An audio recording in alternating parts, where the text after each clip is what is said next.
This is a brief introduction to functions, and we're going to start with a simple example to explain what functions are. So take the example of wins versus points in football. You get one win, and that's 3 points. Two wins is 6 points, etc. So basically, every win gets you 3 points. We're going to ignore draws for the moment to keep things simple. So that's an example of a function. And in English, we say points depends on wins. It's quite clear from the table that the points depends on the wins. But in maths, we say points is a function of wins. So from now on, is a function of simply means something depends on something else. The next thing we're going to do is we're going to call wins x and we're going to call points y. So basically we say that y is a function of x, or points is a function of wins. And we write it like this: y equals fx. So that's the notation. Y equals fx means points y is a function of wins x. We're going to represent functions in different ways throughout this topic as well. So we need to look at those now. So again, the first way is plain English. In the last example we just saw there, you could say in words, every time you get a win, you get 3 points. Now we can say the same thing in a table. We can say that for every win you get 3 points. So if you put wins along the x-axis and points along the y-axis, well, one win you go up and across, you get 3 points. Two wins up and across, you get 6 points, etc. And you see you get a straight line pattern here for wins versus points. So the function y equals 3x, or y equals fx, where fx is 3x, that gives you a straight line graph. We can also represent functions a fourth way as a mapping diagram. So again, 0 wins gives you 0 points, 1 win gives you 3 points, 2 wins give you 6 points, etc. And you can see that the arrows are important here because you get the win first, then the points. So the arrows indicate the direction there. That's called a mapping diagram, or a relation. The fifth way of saying the same thing is if you go back to the table for 1 sec, and if you look at the pattern again, 1 win 3 points, 2 wins 6 points. Let's jump ahead. 10 wins, for example, would be 30 points. So the pattern here is you multiply your wins by 3 to get your points. So in general, if you had x wins, well, your points y is 3x. So y equals 3x is the equation that represents that function. Number 6, we can also say the same thing as a set of ordered pairs, or couples as they're called. So 0 wins, 0 points, 1 win, 3 points, etc. And lastly, we can say it as a function machine. So we can think of x as the input to a machine, fx, and y is the output. So in our example, x is the number of wins. You put in 2 wins. So f of 2 is 3 2s is 6. So 2 wins gives you 6 points, for example. We call x the independent variable. So in our case, the wins is independent, but the points depends on that. So the points is the dependent variable. So y is the dependent variable, x is the independent variable. Some terminology. Take another function like x mapped onto x squared. So for example, 2 is mapped onto 2 squared is 4, 3 is mapped onto 3 squared is 9. And we can write it like this. F is a function such that, so this is pronounced such that, these two dots here, R is mapped onto R. What this part means is R is the values of x that are allowed, and the second R is the values of y that are allowed. So R is the real numbers. So this is telling us that all the real x can be any real number, and y can be any real number. And as we said, x is mapped onto x squared. Also, the x values are now called the domain. The y values that are allowed are called the codomain. And we can show that over here as well. So the domain, the x values that you're going to use, 0, 1, 2, 3, 4, etc. 0 squared is 0, 1 squared is 1. So where they land basically is called the range. So right here we have 2 squared is 4, 4 squared is 16. So all those numbers that you land at are called the range. So the domain is all the x values that are allowed. The y is all the codomain is all the y values that are allowed, right in here, and the range are the ones that you use. There are some y values that are allowed out here, but we can't get to them from the domain, so they're not in the range. For example, -2 or any minus number. There's no real number squared that will give you a minus number here. So that's why they're out there in the codomain, but they're not in the range. Some other notation you could use here, for example, if you want to get stricter on what x values you allow or what y values you allow, for example, you might only have numbers like 1 to 10. There's even different notations slightly for inclusive and exclusive. So square brackets would be inclusive, round brackets are exclusive. You could have R plus, for example, if you only want to restrict your domain or your range to plus real numbers.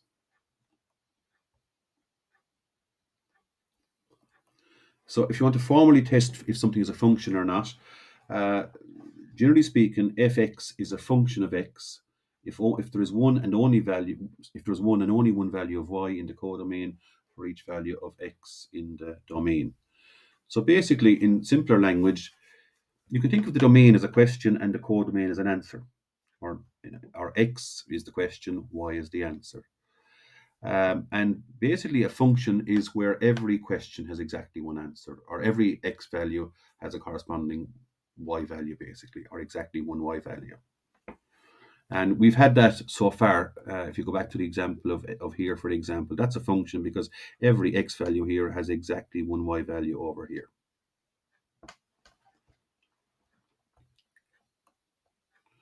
So here's 3 examples. This is a function because in your domain, all the x values are going to exactly one answer in the codomain. We don't need to show the codomain because you just know from here that every question is going to have exactly one answer. Same here. Every question so far down to here has exactly one answer, but here's a question with 2 different answers. You can't have that, so that's not a function. And likewise over here, here's a question with no answer, so that's not a function either. You can show the same thing another way, basically. So a function, basically, every question has to have exactly one answer. You can think of the x-axis as the question and the y-axis as the answer. So when you zoom in on any function, if you pick some x value and you go up and across, you can only get one answer. So for that question there, the answer is you go up and across, and there is only one answer, as we can see here. You can also show that as what's called a vertical line test. A vertical line, if you draw a vertical line anywhere through the function, if it only cuts once, that corresponds to every question having exactly one answer. So that there would be a function because if you draw the vertical line anywhere, it cuts once exactly. This is not a function over here because there's a question with 2 answers. If you ask that question and go up and across, there's an answer. But you can also go down and across, there's an answer. So that's not a function because this particular question has 2 answers. And you can see that also by the vertical line test. If you draw a vertical line and it cuts more than once or less than once, then it's not a function. Over here, there's a question with no answer at all. That's not allowed either. So there's the question, number 7 in this case. There is no answer because it doesn't cut the graph at all. You could also show it here. This is a function because every question has exactly one answer. The question is 1, the answer is 3, etc. Whereas here, if you have 0 wins, you get 0 points. But here, if you've got 0 wins, you get 3 points. I mean, which is it? It can't be both. So that's an example of not a function because there's a question there. The question is 0 with 2 answers, 0 and 3. Now, the concept of inverse functions is important. We've seen earlier, I suppose, that fx, it does a certain operation on x. For example, you can square x or you can multiply by 3. Or, for example, this function here, you can multiply x by 2 and add 3. What if you want to reverse all that? If you want to go back to where you started, that's called, and to do that, you get what's called the inverse function. It's written like this, f minus 1 of x. It's the inverse function of fx. And here's how you find what f minus 1 of a function is. You basically reverse every step. So take y equals 2x plus 3, for example. What's the inverse function of that? Well, you just, instead of having y in terms of x, you just reverse everything, try and get x in terms of y, basically. So what you do is you bring the 3 across as if you want to get x on its own here, it's 2x is y minus 3, and divide across by 2 then, and you get y minus 3 over 2. Now, one last thing is you switch the x and the y themselves at the end even because everything is reversed, including the x and the y themselves. So the domain has become the codomain and vice versa. So x and y themselves are switched. And now you get the function y equals x minus 3 over 2. Or the inverse function is x minus 3 over 2, if you want to write it like this. So basically, fx is 2x plus 3, f minus 1 of x is x minus 3 over 2. That brings you back to where you started. If we truly understand what inverse functions are, they basically reverse x and y. X is mapped onto y is mapped onto x. Everything's reversed. So the x-axis is mapped onto the y-axis and vice versa. So what you could think of it as is this diagonal here. If you folded your page along that diagonal, the x would fall onto the y and the y-axis would fall onto the x-axis. And that's another way of thinking of inverse functions. If I had a function f of x here, for example, the question is, where would that go if I folded the page over on the diagonal here? Well, that fx would go to this line here. And that's another way of getting the inverse function, f minus 1 of x, where the x and y are reversed, basically. So you take the diagonal y equals x. That's the equation for the diagonal. Every y value is equal to the x value along the diagonal. And you can use that for the inverse of any function. If I have the function, for example, fx equals 2 to the power of x, right there, that's the function. If I draw my diagonal and fold along that line, axial symmetry, fx folds onto f minus 1 of x. So there's your inverse function right there. Plotting functions. So if we're going to look at whole different families of functions, we can save time by using a calculator, and Casio calculators especially have this fx function on them, where you can type in your function and it can give you the values of points that you can use to draw the graph of that function. Okay, so if we just come down here and have a look, so that's different for different calculators, so we'll skip that for the moment, and we'll just go and look at some of the functions you can get. So we've seen previously you can have fx equals 3x, and we saw that in the example of wins versus points, and we saw also that gave you a straight line graph through 0, 0. So that type of function is called a proportional function. We saw that basically points is proportional to wins in our example.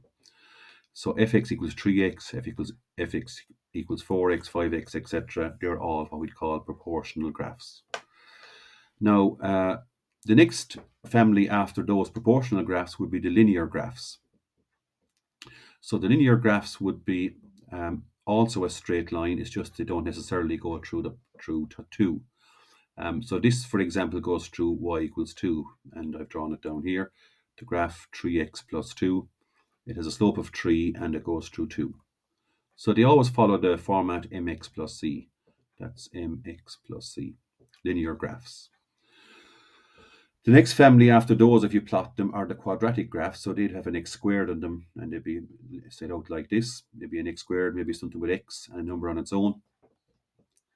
So they're the quadratic graphs, and they would have normally a U shape or an N shape, like this one here. The next set after that would be cubic. So cubic starts with x cubed. And so if you look at an x cubed graph, it might have 2 humps like this. Usually they have 2 humps, whereas a quadratic is only 1 hump, a U shape or an N shape. And it goes on like that up through all the powers, and we call all of those one family, really: proportional, linear, quadratic, cubic, etc. They're all types of polynomial. Poly stands for many, nomial stands for number. So you see there's many numbers lined out there going down in decreasing powers. That's a polynomial. So that's one family of functions, and they go like this. I suppose you could say no hump for a straight line, then 1 hump, then 2 hump for a cubed. And generally speaking, you increase the number of humps or turning points in the graph the higher up the powers you go. So they're the polynomials. Now, a new family is called the exponential functions, and these are, if you like, the other way around. I mean, we looked at x squared is a polynomial. X squared, it comes from the polynomial functions.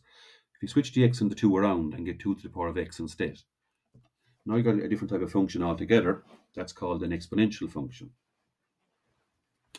And if you try and plot some values, when x is 0, get the y value, 2 to the power of 0 is 1. When x is 1, etc. When x is 2, you get all these values here. And before long, you spot that this is just doubling. The y value is doubling each time. So 2 to the power of x is called the doubling function, if you like. And there's the graph. So it's a different type of graph. It's kind of going up more steeply all the time the further you go. The number b here is called the base number, and the x in the power is called the exponent. And sometimes there's a number in front as well. Now we're going to compare some other graphs. So we can look at doubling versus trebling, for example. So doubling is 2 to the power of x, trebling is 3 to the power of x. And if we draw those graphs, 2 to the power of x is the red graph here. Trebling is 3 to the power of x, which is right there. And it turns out there's a very interesting graph in between. Obviously, first of all, trebling is steeper, as you'd expect. It goes up steeper than doubling, the purple graph here. But there's one in between that's very interesting. There's a number in maths, E, 2.718. It goes on forever, basically. So we call it E for short. It's a special number in maths. There's lots of reasons why it's a special number. It's kind of like pi is a special number. It turns up in nature all the time. It's built into maths, this number E. And so it's obviously it's 2.7 something, so it's obviously between doubling and trebling. So as you'd expect, the graph of e to the power of x is somewhere between the 2 to the power of and the 3 and the trebling graph. And there it is right there. We're going to use it a lot from now on, so it gets a special name, e to the power of x. So they're all part of the exponential family, doubling, trebling, e. But if they mention the exponential function in an exam question, for example, they're talking about this one, e to the power of x, even though they all belong to that family. You'll find that things that grow in nature very often follow this kind of a curve, exponential. Alternatively, things that decay follow e to the power of minus x. If you stick in a minus power, the graph actually goes down this way for something that's decaying. Then there's log functions. Just think of logs as the reverse of powers, or the reverse of the exponential functions. In other words, they're inverse functions of the exponential functions. So to show that as an example, go back to 2 to the power of x again, the doubling function. When x is 1, 2 to the power of 1 is 2, 2 to the power of 2 is 4, etc. So what are logs then? So I always think L for a log, L for a little number. So the little number is the log. So go backwards. The little number of 2 is 1. The little number of 4 is 2. The little number of 8 is 3. And that's the way we say it. So the log of 8 is 3. The log of 4 is 2. So it's reversing everything, basically. So if you take your points here on this graph, 1, 2, 2, 4, 3, 8, etc., well, the little number of 8 is 3. The little number of 4 is 2. So the points are the x and the y are reversed again. And that's what a log is. Just reversing the x and the y values. And that's, as I said, that's the base number. So it's based on 2 here, for example. So when you go backwards, just say the base there. That's called the base. So the log to the base 2 of 2 is 1 in that example right there.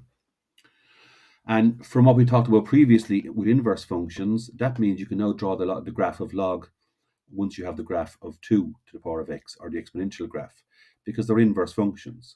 So there's 2 to the power of x right there. There's your diagonal again, and there's your inverse graph, which is log.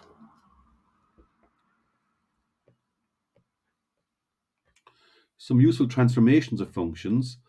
If you plot the function y equals x squared, you get this blue graph right here, y equals x squared. If you put a 3 in there inside the bracket and go through the whole routine of working out values and points for the new graph, you'll find that you'll get another graph over here, which is x plus 3 squared. You'll notice that all you have to do, there's a shortcut now. To get x plus 3 squared, all you've got to do is take your x squared graph and move it back 3 places. The same here, if you had x minus 3, and if you had x minus 3, it moves it forward 3 places. So these are all shortcuts that you can use when you're sketching functions, basically, and you're not too concerned about having it exactly accurate. You just want to kind of find out roughly where the function is. Here's another one. If you add a plus number here, for example, it shifts the graph up. So x squared plus 3, you take your x squared graph right there. X squared plus 3 is just the same graph, moved up 3 places. So x squared plus 4 would move it up 4 places, etc. x squared minus 3 would move it down 3 places. If you multiply in front of the x squared, you'd get 3x squared, so it would kind of make it narrower. So this is 3x squared in red, this is x squared in blue. So 4x squared would be even narrower again, it would be inside that. 5x squared would be even tighter. If you put a minus in front of your x squared or your graph, what that does, it reflects the graph in the x-axis, so an x squared becomes a minus x squared. So you see it's a mirror image of the original graph, basically. So they're all called transformations. By the way, there's nothing special about x squared. The same thing would work for any function. For example, if you had y equals sine x, and you wanted to find sine of x plus 3, well, all you have to do is move the graph back 3 places on the x-axis.